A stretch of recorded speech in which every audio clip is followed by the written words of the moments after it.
At this point, you are in the United States of America. Does anybody have a valid visa currently for the United States? Yes. Even if it expires soon? Yes. Yes. Are you aware that the very minute you cross this border, your status in the United States is nullified? Yes. Okay. Have you started a refugee claim in the United States? No. Is there a reason why you have not? What? Is there a reason why you're choosing not to do a refugee claim status in the United States, as opposed to traveling to Canada to do the very same thing? Yes. Yeah, you must not hear from us first. I do. Yes. Pardon? Yes. Do you know that there is a legal port not 3 kilometers from here where you can enter the country legally through the channels that are established? Yes? This is not a legal port of entry. This is an illegal point. That baby is knocked out. This is not a way to come in. Yes, we know. Okay. Is the reason why you're choosing here as opposed to trying to go through the channels like everybody else that does? No, we want to go through this one right here. Okay, so you're aware that by crossing... It'll take too long. They just want to go straight in. Because usually, even at the U.S. border, you will see people, if you go to like Channel 5's YouTube, they did a whole bunch of doc type content on the U.S. border. Fam, they walk straight into custody. They walk, there's like a whole group sitting down and like lines of people just waiting to be arrested. They walk straight into custody. Crossing here, you're committing an illegal act. Yes, Are you sure that you want the beginning of your life in Canada to start with an illegal act? Yes. Future in Canada. Yes. That's why What? I'm here. But you can start that same I future in want Canada this one. at your legal court. We want this place. We want this place. Why? Because Why I not want- the legal way? Because I want to go to Canada because I believe I can make it, and this is how I can handle the Canada. Because I don't have a legal. Do you have any family in Canada? I don't have Anybody have any family? No. Are you planning to claim refugee status in Canada? Yes. refugees. Yes, please. Yes. Where are we coming from? Which countries? Sorry, Which countries? Nigeria. Okay. Nigeria. Are you aware that should your refugee class... I can tell you, compared to the United States, if you look at the slums or the projects, or what would be called the projects somewhere else compared to here, our projects in slums apparently look like the suburbs compared to where they live at. status be refused through Immigration Canada, you will be returned not to the United States, but in fact to your home country of Nigeria. I understand. Yes. Okay. So you may be refused that either way, correct? You're aware of that?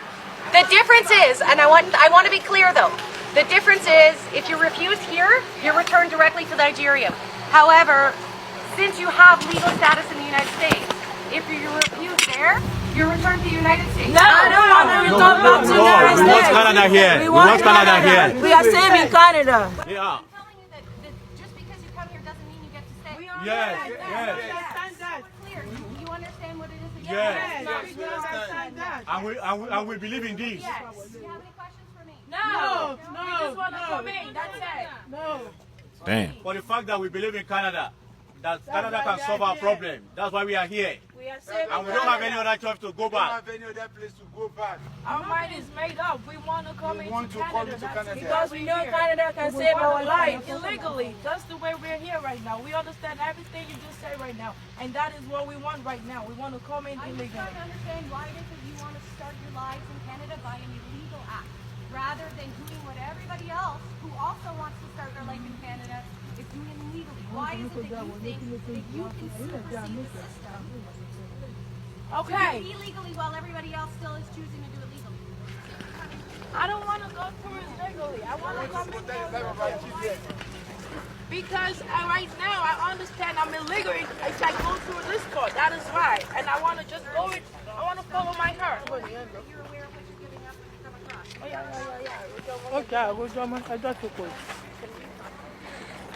They're like, look, we don't even care. Just let us in. Like, we don't got nowhere else to go. It's going to take too long. At the correct entry points, we don't even want to do that. We just want to go in and then, we'll be classified as refugees or whatever. Like, they don't even care. They just want to go in and get a job real quick and then work for as long as they can until they get kicked out.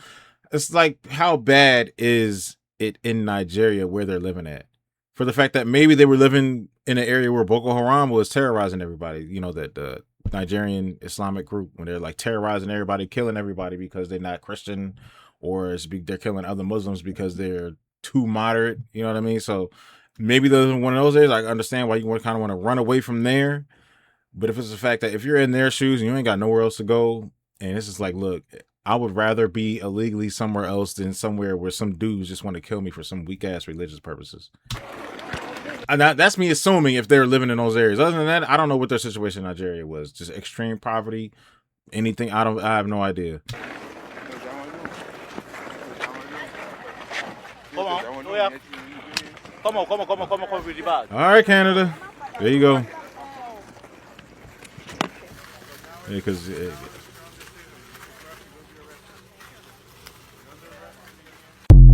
damn, you're under arrest. You're under arrest. You're under arrest.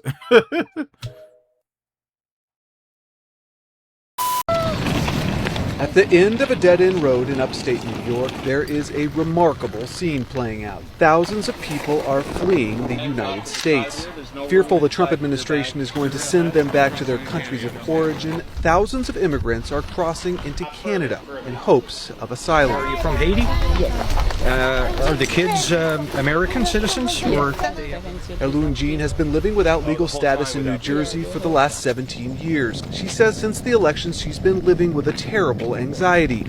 There were tears for me because since I was crying, she was crying too. Because it's a life changing for me. This is all I know. US, from my young age to now. That's all I know. So I don't know what's waiting for me over there. Making the situation even harder, Jean's husband is staying in the U.S. for now. But it's just, I kind of wanted to stay there because I lived there for like my whole life. Dang. So then I was born in the same house. I never moved, and now here we are. Through word of mouth and social So it's like they're not even getting kicked out of the U.S. They're just leaving early. Like the kids don't even know. Like the kids might be able to have something like if they were born in the U.S. before, you know, the whole birthright citizenship thing that actually didn't pass. So the kids should be good, right? But they're just taking the kids and fleeing anyway. But media, thousands of immigrants have heard of the Roxham Road crossing. If they cross into Canada at a legal border crossing, they will be returned to the U.S. Going straight to But if Canada. they cross illegally and are arrested, they can claim asylum. so you're going to be arrested, right? so if they cross illegally, get arrested, they can claim asylum after they get arrested automatically. And I think that's kind of what was going on in the U.S. anyway. So 24 hours a day, but then we had a problem with the fake asylum seekers that they were finding out. taxi after taxi And arrives. that would back up the process for people going into the border the right way, legally. And that would just mess it up for everybody. Full of people. 10-year-old Lena Junga and her mother are originally from the war-torn Democratic Republic of Congo. They hope to find a better life in America, but now feel Canada is their best hope. In Trump's country, he wants to put us back to our country, so we don't want that to happen to us. So we actually want a good life for us, and my mother want a good life for me. Damn, People she from did all though. over the world are coming to Roxham Road, but in recent weeks it's mostly been immigrants from Haiti. Many Haitians were granted temporary protective status after earthquakes in 2010 devastated the country, killing over 100,000 people. I remember that. The Trump administration has signaled it will end the status. That situation is one of the reasons I do not donate to shit no more. They took that money and built like 3 houses. Even Wyclef, people try to put it on Wyclef Jean, and Wyclef Jean said, look, I actually had nothing to do. Like, I was assigned to do one thing. I did what I was supposed to do. Don't put that on me. That's on whatever company. What company was that? I don't even remember. I don't even want to. Dude, they were like, yo, all those millions of dollars that they got, and they didn't do nothing with it. That situation is one of the reasons I no longer donate to nothing no more.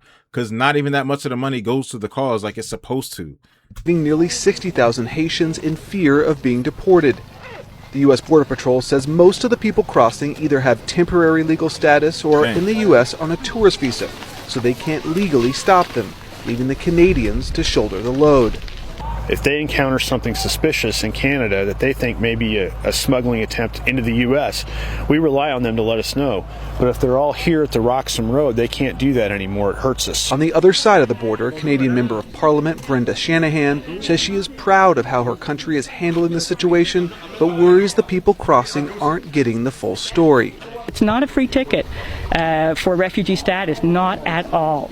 And we would actually like to make that very clear, that regardless of what people are reading on social media and so on, crossing the border here does not guarantee an automatic entry. After crossing into Canada, immigrants are taken to the Olympic Stadium in Montreal until they can find a place to stay or until a decision is reached on their asylum request. It's unclear how long Canada will keep the crossing open, but unless something changes, it's hard to see an end to the flood of people looking for hope at the end of Roxham Road.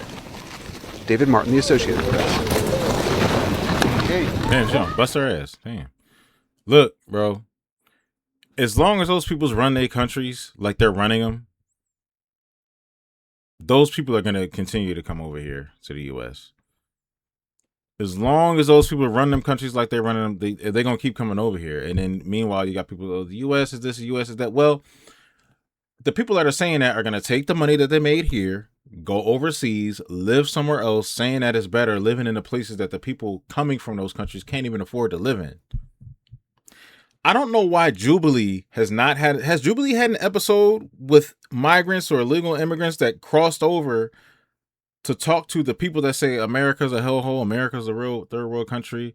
Have they talked to those people to, you know, get an idea of why they're coming from those countries, that they're moving to the, like, I'm not talking about nobody from Thailand. I'm not talking about nobody from goddamn Bali or whatever y'all want to move to, or any spot, or Japan or nothing like that. I'm talking about the people that are coming here, and for them to explain, people from a real third world country, people from Haiti, why people from Haiti come over here, people from Nigeria, people from Congo.